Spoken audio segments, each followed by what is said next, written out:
Raining and all? All right. Unbelievable. And look, there's a rainbow. Okay. Is there? You can imagine. All right, we're going to start. Okay. Okay. Thanks, everybody, for coming. What we're doing here today is taped. We're going to send it to Emily. So does anybody remember what Joe used to say on his voicemail? Please speak clearly and slowly. So I'm going to try to get through this. You might have to bear with me a bit. But the fact that we're all here and feel compelled to do this memorial, even in the pouring rain, is really a testament to the person that Joe was and the impact that he had on all of our lives. You're here. Joe had a positive spirit and energy about him that drew people to him, and he brought people together. He never spoke ill of anybody. If he didn't like you, he just didn't hang out with you. Joe was an insightful guy with a traditional bent who lived his life fairly simply. He understood people, cared deeply about them, and was always willing to help out, but family came first. There were some quirks. He hated going out to dinner with more than one couple, but he loved giant raft-ups. Joe loved dancing and dance music, but if I had something mellow playing on the boat, he'd say to me, "Please don't tell me you paid cash money for that song." Joe was an eternal optimist. How else do you describe someone who would take his boat out to the far reaches of New England with no radar and a GPS that you had to whack once in a while for an accurate reading? Now here are a couple of things you might not have noticed about Joe. Joe loved coffee in the morning, but never made a cup at home or on the boat. He liked to go out for coffee, and it had to be in a paper cup. Maybe for dinner, maybe not for dinner, but for lunch, it was pizza and McDonald's. That was Joe's, one of his guilty pleasures. Early in our friendship, he and I had to make a deal. I promised not to make him go to a restaurant if he promised not to make me keep going to Segovia in Little Ferry. Now that didn't stop him from drinking tequila with me, though, for years, whenever we did something up here, fixing his generator, plotting the course on a GPS. And mind you, I would have 70 points, and Joe like 2, here and there. Gagging through fixing one of our heads, deciding what time we were going out to dinner, whatever it was, it called for a tequila shot, which we're all going to do in a moment because Karen just poured a bunch of them. Not just yet. Okay. Joe's pretty good at docking his boat as long as no one was watching. He could never dock the boat with an audience, and I don't see him, but God forbid Darius was on the dock. He completely lost his docking mojo. Joe liked his boat original. I think even his dock lines were original from when he bought the boat. Joe and Emily rafted to us on a mooring once in Block Island. He brought out this line to tie the sterns together that was frayed and crappy, and so it looked like it might have been left over from Noah's Ark. So I said to Joe, "Are you sure that crappy old frayed line is going to hold our boats together?" Joe's answer, "Scott, you worry too much. The line isn't going to break. A line can only break when 3/16 of the line is frayed and it's wet." So about an hour later, he and Emily went to Champlin's in the dinghy for mudslides. I'm on the boat and I think to myself, I'm on vacation. I really shouldn't be letting this line stress me out. So I picked up a line, I walked over there. Just as I walked over, bam, Joe's line exploded and there went the ass end of perfect match. By the way, I think Joe was still using the short end of that line for that little stern line over here on the dock.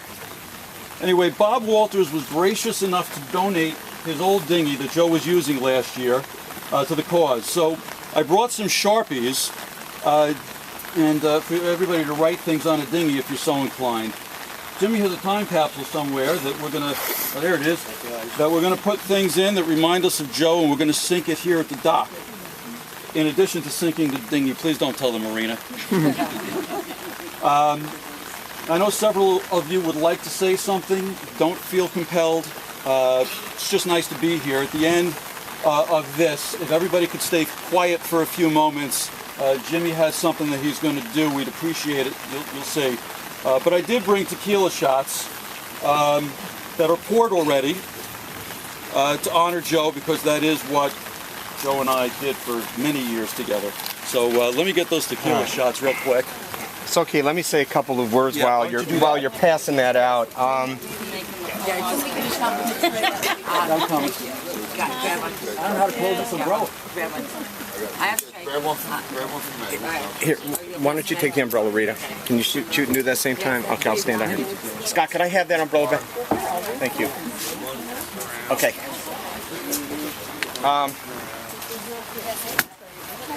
Hasn't been an easy couple of weeks, guys.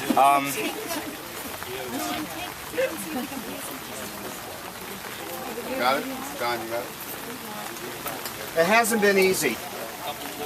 Joe and them and we were together for quite a few years. This thingy goes back a long way, and it holds a huge amount of memories, particularly when at the end of the day we go for a dinghy ride. That meant we were meeting out there together, we were holding hands, holding on to each other's dinghies and just putting around and gossiping the hell out of what was going on around the marina. I remember Joe. Joe had this incredible capability of knowing any boat in this marina and any boat that we would see. I say, Joe, what's that boat? Where'd it come from? Joe would have the answer immediately. It was all bullshit. He was making it up. It didn't matter. I bought it. Rita could see through it, but I bought it every time. It didn't matter. We were on a mooring ball at Block Island, I remember, a few years back. It was just our two boats. And the girls were off doing girly things, and we're standing up on the bow, and every gorgeous boat coming in from Newport. Boat, hey, Joe, what's that boat? Didn't matter. He knew. An America's Cup boat, a this, a that. He just made it up. It didn't matter, okay? It just didn't matter. But that was Joe. I'm an only child, and the fact of the matter is, and I thought about it when we were at the funeral down in Florida a couple weeks ago, I realized that Joe for me was the big brother that I never had. He was the mayor of the docks here. He seemed to be every place, every minute of every day walking around. I'd be working or tinkering on something going on over here, and Joe's looking over my shoulder. Just want to make sure everything was okay. It didn't matter, okay? When he wasn't working on his head, or something leaking or something going on in the boat, he was always there for everybody else. And I heard it mentioned, and Mike, you mentioned when we were down in Florida, Joe didn't have a bad bone in his body for anybody. I can't really believe he disliked anyone. And when we were having our spats and stuff going around here on the dock, it didn't matter. You didn't get on Joe's boat if you were going to complain or if you were going to badmouth somebody, okay? It's just the way that he was. But the other thing I remember with a lot of humor, great memories, is Joe's somewhat limited but colorful vocabulary. Joe would use the term kiss of death all the time. Definition, kiss of death, meant the guy who's coming in with a boat and he's going to try to land that boat didn't have a clue. Kiss of death. The other term was sissies, okay? That's why we're all here right now, standing here in the rain, because Joe would have been the first one to say, if you weren't good enough to be here, you're all a bunch of sissies. That in that context and a million other contexts, okay? The thing I remember the most and the thing that I will keep with me is the phrase that Joe used to say to me all the time, when they put the lid on it, ... When they put the lid on it, when they put the lid on it, when they put the lid on it, okay? I saw them put the lid on him. And what he meant when he said that was simply that if you're going to do it, do it. Don't think about it. If you're going to say to somebody you're sorry, say you're sorry. Don't think about it. Whatever you want to do, get it done and do it. Because if you don't do it, when they put the lid on it, and I think in my heart that Joe did everything he wanted to do. He said everything that he wanted to say, so by the time they put the lid on Joe, he was comfortable with that, okay? I'm going to miss him dearly. And if you could, Karen, could you just get me the vodka and the orange juice in that cup for a second? I'm happy that we're all able to be here, because at least we're all able to think what we want to think and come up and say what you want to say. Thank you. I'm going to drink to Joe, okay? Can someone hold this umbrella for just a sec? Why don't you get wet, you sissy? Yeah. You're soaked. Yeah. You really love when you get wet. Jimmy, tons of pulp, okay? Wait a second, that's not even close to the proportions he used to make. I got my reasons. I have my reasons, okay? 60-40. I have my reasons. That's the first drink. Joe, my friend, this is to you. There could have been no better friend, no better big brother. All right, we love you. We know you're in a better place. Godspeed.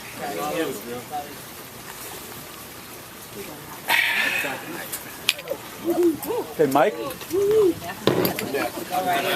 Harvey, watch out. You get your hands out of my way. One other thing. Wait a minute. I'm not done yet. Harvey. Come on, come on. I'm not done yet. Darcy, I'll finish yours. You finishing it? I'll finish. Hurry it up. Jump it. There you go. All of my taste. You went all of my taste. Hey, Jim Schmidt, could you hand me one that's still on the tray, please? You done? I'm done.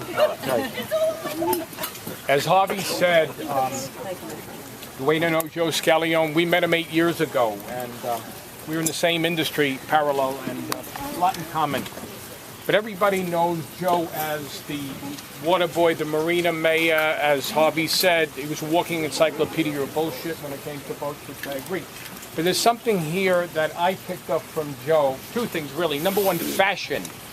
And I want to thank him, and he should rest in peace, that my wife does not complain anymore that my boat shoes smell, because Joe taught me the art of wearing the small socks. It didn't matter what color it was, but as long as you covered your feet, you kept your white hat happy. But apart from boating, nautical, all the shtick and everything, there was a very special person in Joe, and it came from his deep roots, his relationship with his mother, the word respect, something that we don't know today, or our, well, I'm not going to say our kids yet, but in general, this era does not understand what the word respect is. Joe did, and as Harvey said, I could be pissed off at somebody, they did something terrible. Joe always found an innate way to blow it off. He found a good rationale to what somebody did.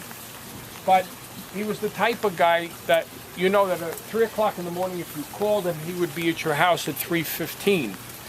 And I'll always have him in my heart, but the most important thing was his love for his wife, Emily, because we saw him quite a few times over the course of the year with his suffering, the operations in Manhattan at the hospital.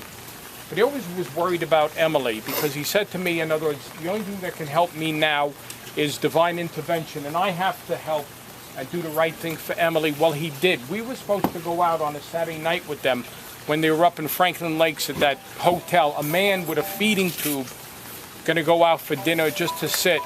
And we get a phone call from Emily that, you know what, guys, we're on the road to Florida. And he only wanted to get Emily into a safe place. Her family was there because he knew, not when, but he knew the inevitable was coming and that he'd have to meet his maker. But he wanted to go out in a way that he knew in his heart his wife was in a right place, was set up. So I think also then from our friendships in, you know, the Marina, hanging out and all that, but I think that we have to salute here today a man that really had value, a man loved family, a man loved his friends. So again, I will offer again to Joe Scalione, the mayor of heavens and the mayor of life, and let him all rest in peace. Here, here. Harvey, you want to grab the flower, or you want to just grab the flowers? We can. Thanks. I'm going to give them anybody who wants one. No mic or nothing? You don't need it. I hate to say it, but these guys have already stole a lot of my thunder talking about Joe. Obviously, I can say I am an extremely fortunate person having known Joe for 15 years. He was just such a wonderful person. He was always happy. He was always helpful. And it's helpful, one of the things I remembered most about Joe, as soon as you came on the dock, he let you know, if someone's coming in, you have to help him. No matter what he was doing, Joe would help him. Another thing that was always wonderful about Joe, you always knew how to find him. If you saw 2 or 3 people in a group, Joe was in the middle of it. He was talking about all his favorite things. His food, his drink, his dinghy, his boats, and then he'd put it all together with a raft up where he could do everything. And speaking about boats, I know in this group there's a lot of you in the past 15 years that have purchased new boats. And I know damn well that Joe was part of that decision one way or the other. Right here. Within 2 weeks of being on this boat, this dock, and I think I was right here or there, Joe was telling me, you got to get rid of this damn boat. You got to get a new one. The next year, he had the boat picked out, and it was a perfect match for Cecilia and I. You guys talked about his making up stories. There was only one story he never had an answer to. And if any of you have ever followed him while he was driving along, he was always zigzagging. I always used to think it was like following a rattlesnake.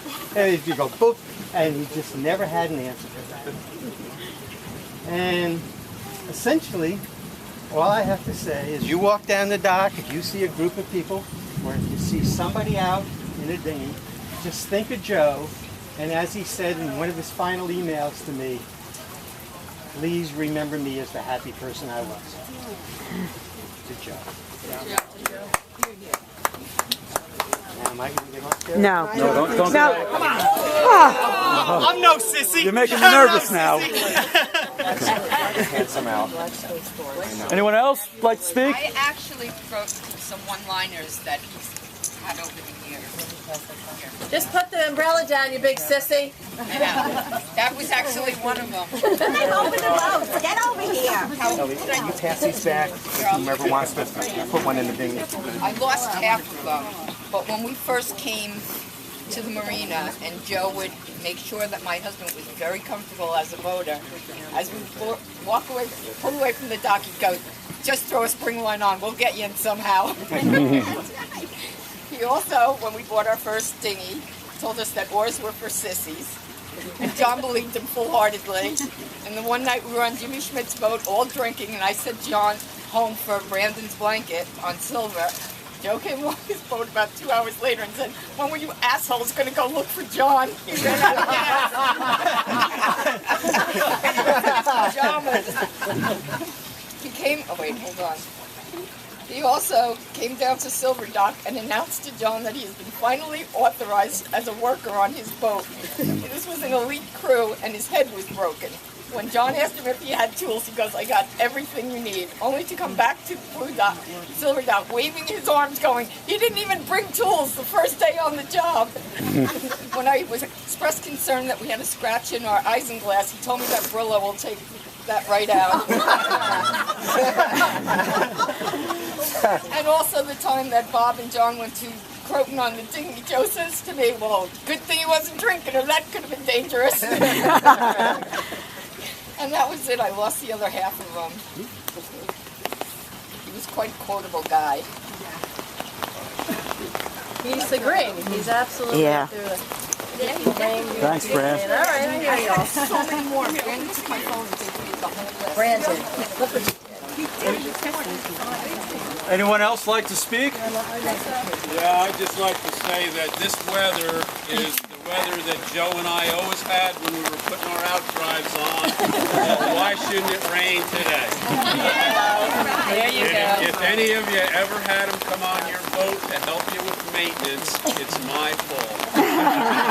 Because Joe's first boat was a 21-foot Bayliner Cuddy. He was afraid of doing maintenance on it. We got rid of that when we got a 27-foot Sea Ray. And I said, Joe, it's just like a car. We can winterize this. And from that day on, he walked up and down this dock, helping everybody with their maintenance. So if he helped you with your maintenance, I'm guilty. And he's in a better place, and I thank all you people for coming. I've known him because we live in the same town. Our kids grew up together. Joe and I were some of the only parents who went to soccer games in this kind of weather. Thank you. Freddie? Ready? This is only my third year here, and I really don't know Joe as well as most of you, Joe, if not all of you. But I got to say this. I met Joe, I liked him. So I guess the thing I say about Joe is to know him is to like him. We're here. Thank you, Freddie. Anyone else?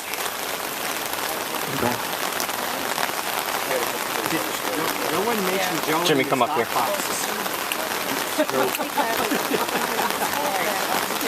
Jimmy Schmidt. Jimmy Schmidt. Is that his direct line? Could be. Yes, on 68. Go turn your radio on 68, make it loud. All of you have just said all the things that we all know about Joe, but there are some things that a lot of you may not have known. I know John was in touch with him, Scott, Harvey, Mike, but there were some emails that he sent back and forth that a lot of you didn't see.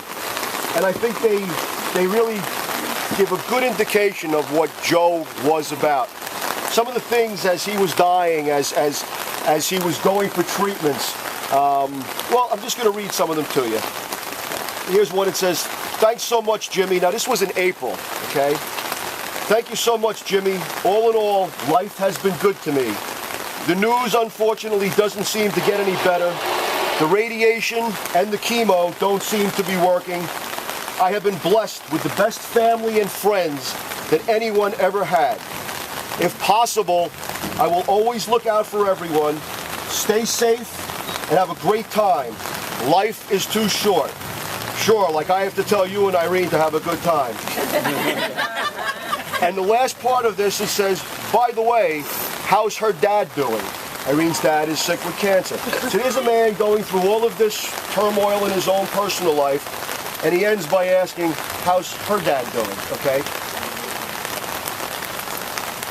I'm going to be careful how I say this, but as Joe walked up and down this dock in the 10 years that I knew him, I never, ever heard him say anything, even remotely negative, about anybody in this marina.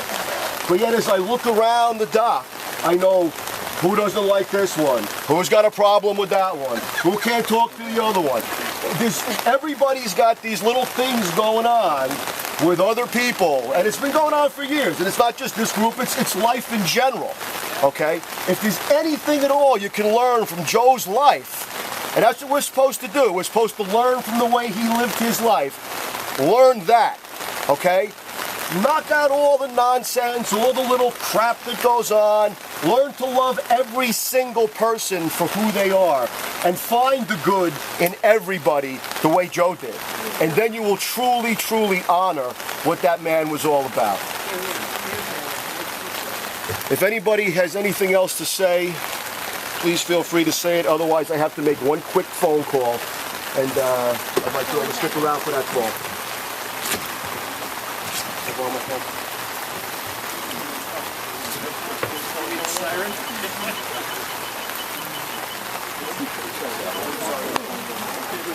Oh. No, I'm good. It's the one I can't get wet.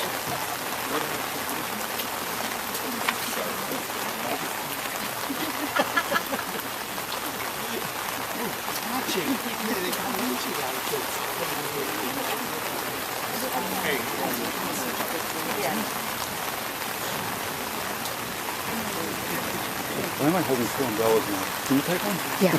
Oh, I got this. Oh. I thought you were talking to me.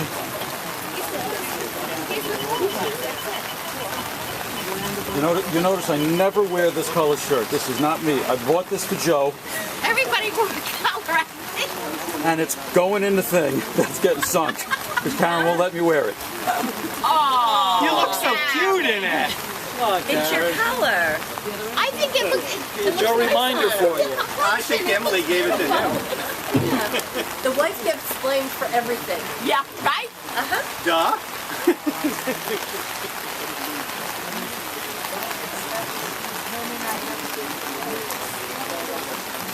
See the dock?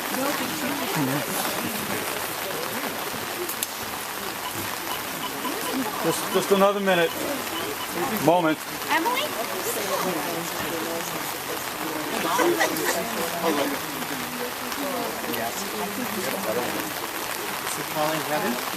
He is.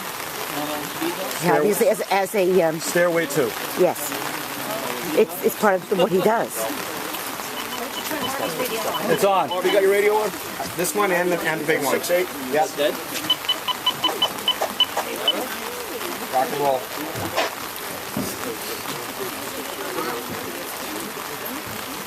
We have to be quiet. 68? 68. 68.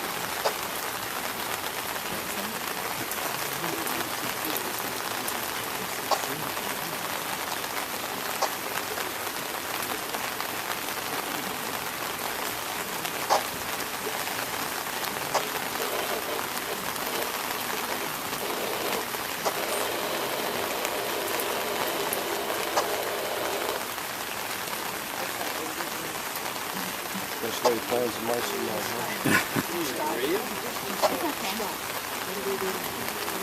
Something that's going to happen on the radio.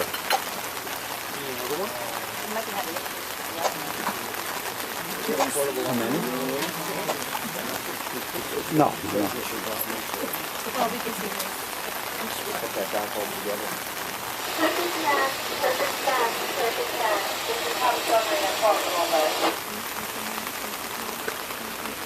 That was them, Jimmy.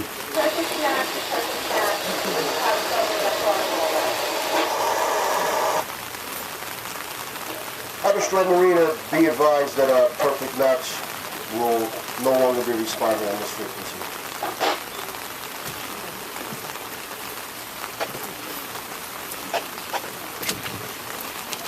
There's a box here. Perfect match. This is Haverstraw Marina calling over. Haverstraw Marina, be advised that Perfect Match has answered his last call and will no longer be responding on this frequency.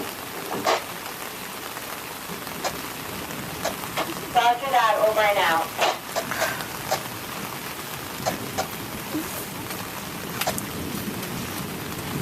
There's a box here.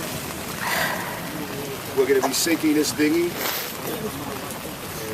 So we got Sharpies if you want to write on the dinghy. All are welcome to participate. Where are they? I think I put them there.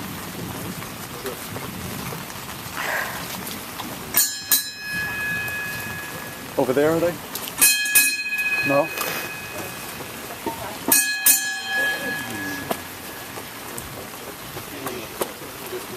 I'll put them down somewhere.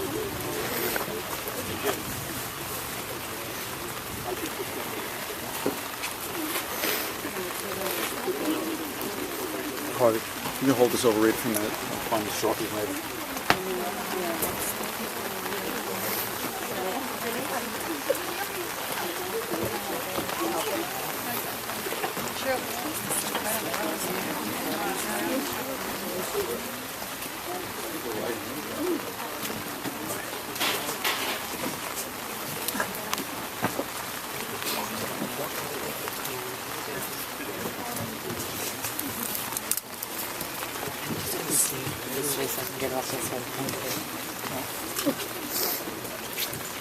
Jimmy, are the Sharpies out there? Yes. Glenn, just give me a hand. I just want to come off. I'm afraid I'm going to slip. Okay, thanks.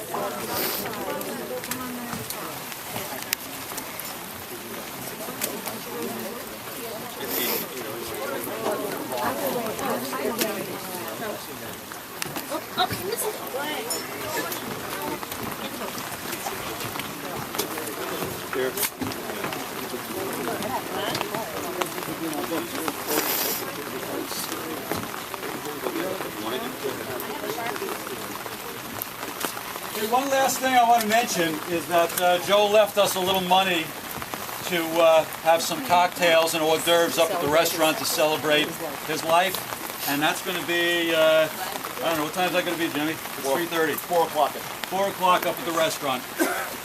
When the money's gone, you're on your own cash. you left $20.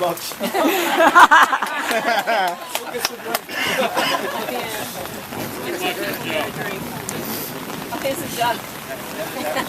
Yes.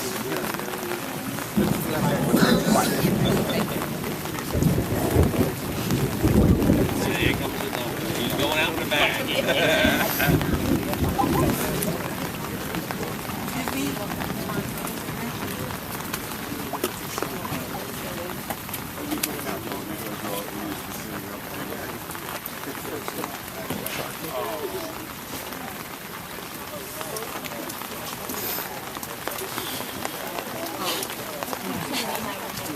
Too bad it's wet.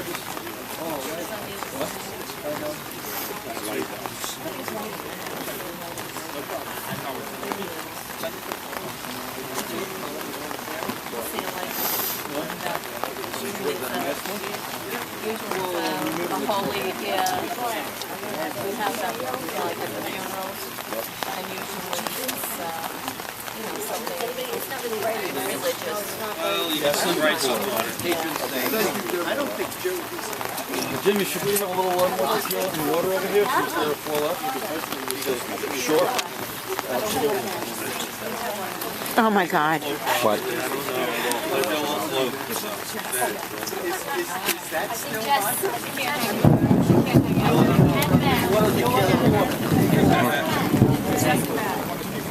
Wow. Putting it in my pocket. That's great.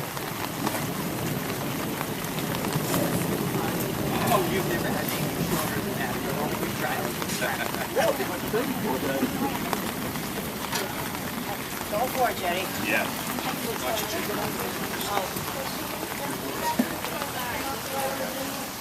So if you're, maybe get some organization happening here. What do you want to do? Some folks want to try to get up to the gym. Oh, all right. Hey, listen. Get the hell out of the way so some people can go down that way. Can come this way and put their flower. I couldn't have said it more eloquently than that. You guys are hogging the row here. Here's I don't know where the Sharpies came from. I'm holding them.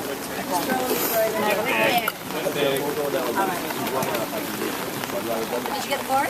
No. Oh, this is Jimmy. No, but only 2 engines work. Well, they all work. We only have 2 going on. No, most of them didn't work. Mine did, then we had Bob's. That was a great night. There was a lot of laughs. Oh, when we had all of the rap, Everybody else wants to come up this way. Yeah, Come on up. you're right. You gotta come up to the front. Come on up. Certain things just can't be repeated. That was one of them. Yep. You're right, yeah. Right. I guess the short don't work behind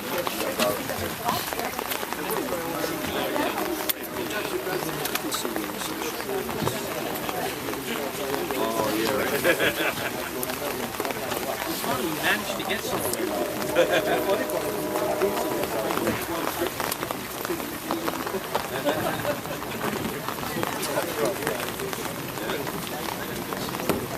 Thank you.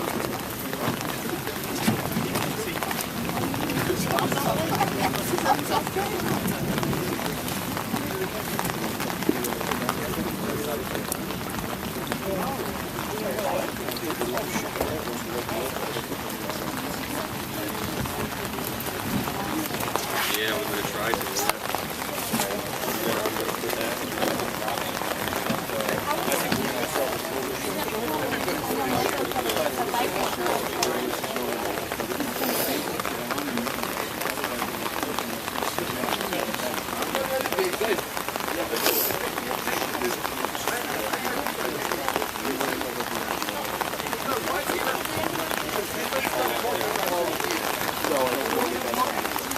Hold your own for a minute.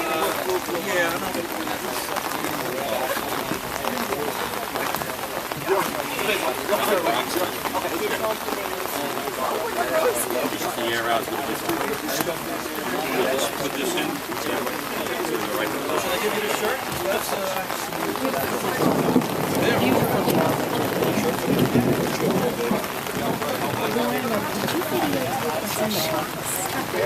That's what we want to know.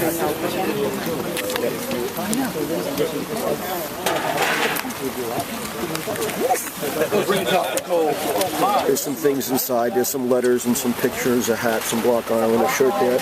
And Scott's adding his Block Island t-shirt right now. Block Island shirt. I know you want to watch that every night. Man.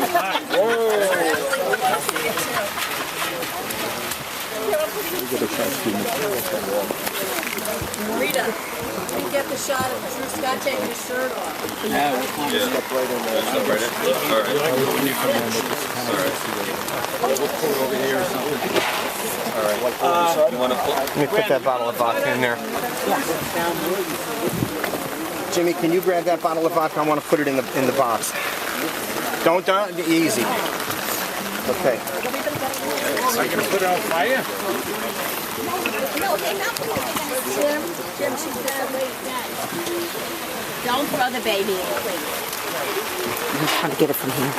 Wow.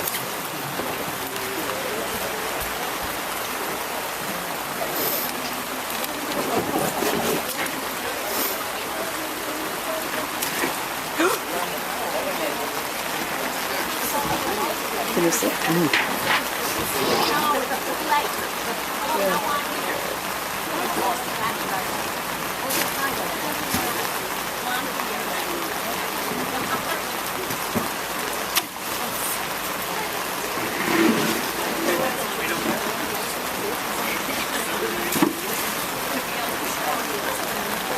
Oh, here's my daughter.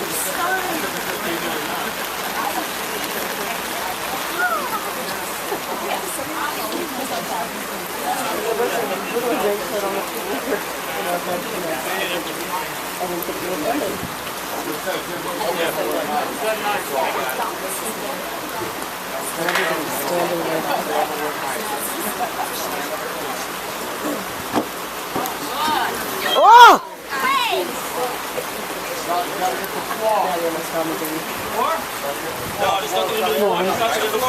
Ask Glenn to move over, please. Glenn? Hey, Glenn? Glenn, could you just slide over a little bit? So thank you. Try again.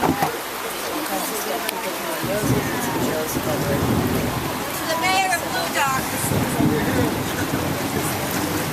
Love you, Joe. Thanks for telling us about Block Island. I don't know if we'll ever get there. Thank you. Thank you all for coming. Joe has been more so Emily, I'm sure, and all the family. Thank you. We're going to be putting the video up on YouTube down in Florida, and it's going to be with us as we were here today. Thanks again, everybody, for coming out like this. Thanks, you guys. Bring me Ivan Susan's smile. Still humbling. There's still air coming up. Yeah, look at that.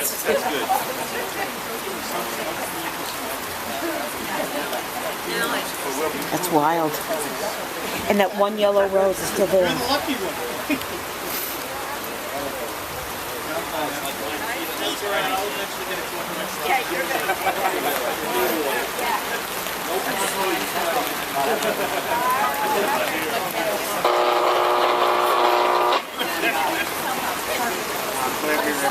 to do that.